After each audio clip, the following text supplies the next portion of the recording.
General Waker বাংলাদেশের জরুরি অবস্থা ঘোষণা করবে না, কারণ জরুরি অবস্থা ঘোষণা যদি করে বাংলাদেশের অর্থনীতি যদি মুখ থুবড়ে পড়ে, জেনারেল ওয়াকার এবং জাহাঙ্গীর গেট দিয়ে মানুষ ঢোকে ওয়াকারের পরনের কাপড় খুলে নেবে, এটা ওয়াকার জানে। পিঠের চামড়া তুলে ফেলবে, এটা ওয়াকার জানে। জনগণ কতটা অ্যাগ্রেসিভ হতে পারে এটা ওয়াকার জানে। এই লোকগুলোর বিরুদ্ধে গ্রেফতারি পরোয়ানা জারি হয়েছে, এই লোকগুলোর বিরুদ্ধে গ্রেফতারি পরোয়ানা জারি হয়েছে। এখন একটা ছবি আমি বোধহয় মিস করছি, আমি ছবিটা আনার চেষ্টা করছি। দর্শকবৃন্দ, আমাকে 1 সেকেন্ড সময় দিবেন।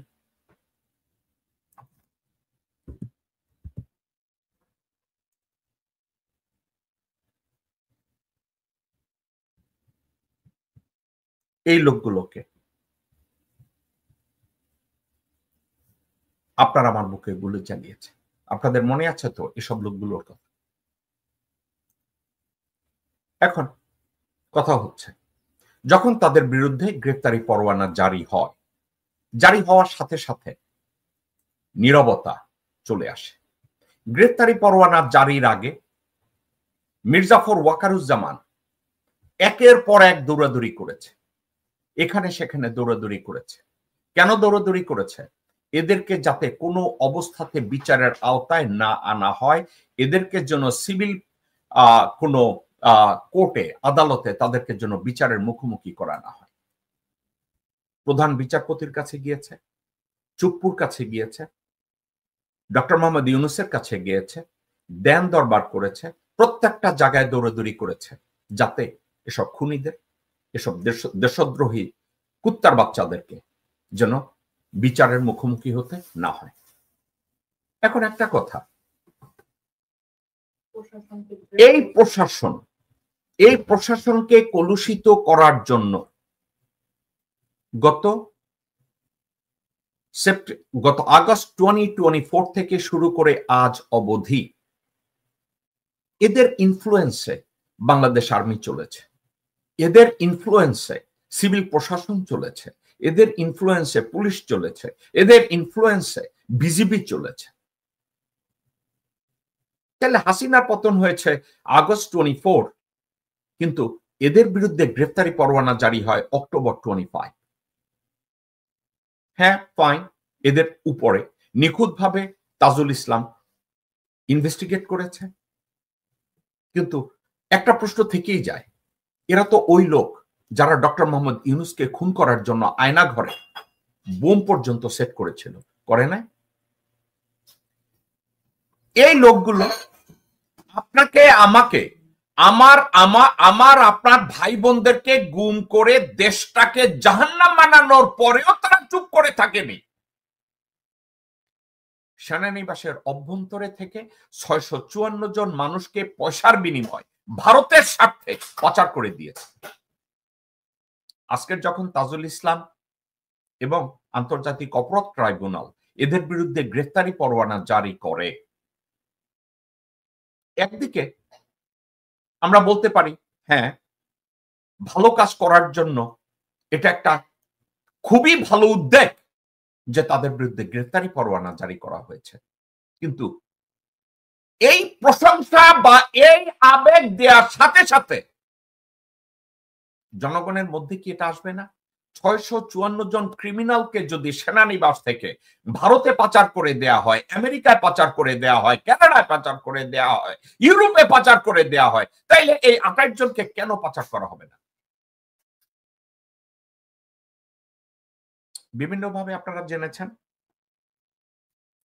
যে গ্রেফতারি পরোয়ানা জারির সাথে সাথে ওয়াকারুজ্জামান এবং এসব খুনিরা নড়ে চড়ে বসেছে। ওয়াকারুজ্জামান ভারতের সাথে ঠিকই রয়ের সাথে তার যোগাযোগ রয়েছে। এর পরবর্তী পদক্ষেপ কি হবে? দেশে কি সেনা শাসন জারি হবে? দেশে কি জরুরি অবস্থা জারি করে ক্ষমতা নিয়ে নেবে এমন পরিস্থিতির তৈরি হবে? আমি তা মনে করি না। তারা আলোচনা করেছে, বিচার বিবেচনা করেছে। আপনাদের মনে আছে আমি বহু আগে একটা কথা বলেছি, ধরেন সেনাবাহিনী ক্ষমতা নিল, জরুরি অবস্থা জারি করলো, কিন্তু দেশটা চালাতে গেলে রাইফেল আর বন্দুক দিয়ে তো দেশ চালানো যাবে না, ওখানে ইকোনমির দরকার আছে। ওখানে ফরেন পলিসির দরকার আছে, ওখানে কমার্সের দরকার আছে, ওখানে ইন্ডাস্ট্রিজের দরকার আছে, ওখানে জব ক্রিয়েশনের দরকার আছে। আমি আপনাদেরকে বলেছিলাম যখন ডক্টর মোহাম্মদ ইউনূস ক্ষমতা নেয়, আমি বলেছিলাম ডক্টর মোহাম্মদ ইউনূসকে স্যাক করলে বাংলাদেশের ইকোনমি মুখ থুবড়ে পড়বে। কেন বলেছিলাম জানেন? একটা কারণে, ডক্টর মোহাম্মদ ইউনূসকে ব্যক্তিগতভাবে আমার বা আপনার পছন্দ করার দরকার নাই, কিন্তু the guy is qualified, the guy is well connected, the guy has a vision, and this guy is not dishonest. This guy is not going to sell my country to India. তাহলে আজকে তাবরেজ শামস নামের কুত্তার বাচ্চা, general আকবরের মতো হারামজাদা, general হামিদের মতো শুয়োর, এরা সেনা প্রধানকে গিয়ে বলতে পারে, স্যার ক্ষমতা আমরা নিয়ে নেই, জরুরি অবস্থা জারি করি, আমরা এটা করব সেটা করব। ওয়াকার জানে না ইউরোপে এবং আমেরিকায় তার গ্রহণযোগ্যতা কতটুকু। ওয়াকার খুব ভালোভাবে জানে আমেরিকায় তার গ্রহণযোগ্যতা 0 to none, ইউরোপে তার গ্রহণযোগ্যতা 0 to none। তাইলে যার গ্রহণযোগ্যতা ইউরোপ এবং আমেরিকায় 0 to none, আপনার মনে হয় ভারতের ইশারায় সে জরুরি অবস্থা দেবে না? দর্শকবৃন্দ, দর্শক শ্রোতা এবং বাংলাদেশি ভাই ও বোনেরা, ওয়াকারের বাপের যোগ্যতা নাই, সামর্থ্য নাই বাংলাদেশকে সঠিকভাবে 1 মাস পরিচালনা করা। একটা কথা মনে রেখেন, ভারত নেয়ার জন্য বাংলাদেশের দালাল তৈরি করে, কিছু দেওয়ার জন্য না। গত 54 বছরে জাতি হিসাবে আমরা যদি এটা বুঝতে ব্যর্থ হই, ভারত আমাদেরকে দেওয়ার জন্য মিলিটারিতে অথবা সিভিল অ্যাডমিনিস্ট্রেশনে দালাল তৈরি করে না, আমাদের কাছ থেকে নেয়ার জন্য। ওয়াকার সামরিক শাসন দিল, সেনারা জরুরি অবস্থা ঘোষণা করে বাংলাদেশে শাসনভার নিয়ে নিল, কিন্তু দেশ চালাতে গেলে পয়সা লাগবে, দেশ চালাতে গেলে একটা শিল্প নীতি লাগবে, শিক্ষা নীতি লাগবে, আমেরিকা সহায়তা লাগবে, ইউরোপিয়ানদের সহায়তা লাগবে, আফ্রিকার সহায়তা লাগবে, সাউথ আমেরিকার সহায়তা লাগবে। কে দেবে? আপনারা বলবেন আমরা ইসরায়েল হব, আমরা ইসরায়েল হব। সেনাপ্রধান ওয়াকার তাই করবে? আমি তা মনে করি না, এবং এটা সে করার মতো যোগ্যতা বা দুঃসাহস জেনারেল ওয়াকার এই হারামজাদা মির্জাফরের নাই।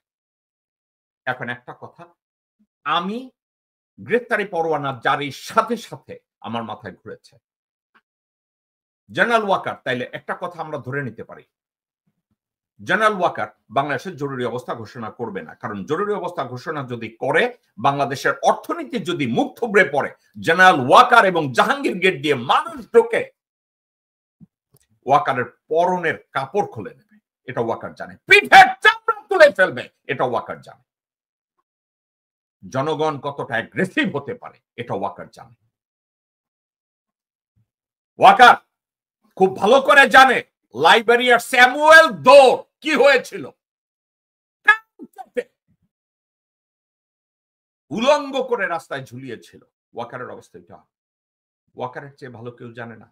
এখন ওয়াকারকে যদি এই 28 জন অফিসারদের ভিতরে, 28 জনের ভিতরে ওখানে যদি সার্ভিং 9 জন না 10 জন অফিসার আছে, তারা যদি ওয়াকারকে বলে, স্যার আসেন আমরা জরুরি অবস্থা খেলি, আমরা এই ধরনের অবস্থা খেলা, আমরা ইউনূসকে সরাইয়া দেই,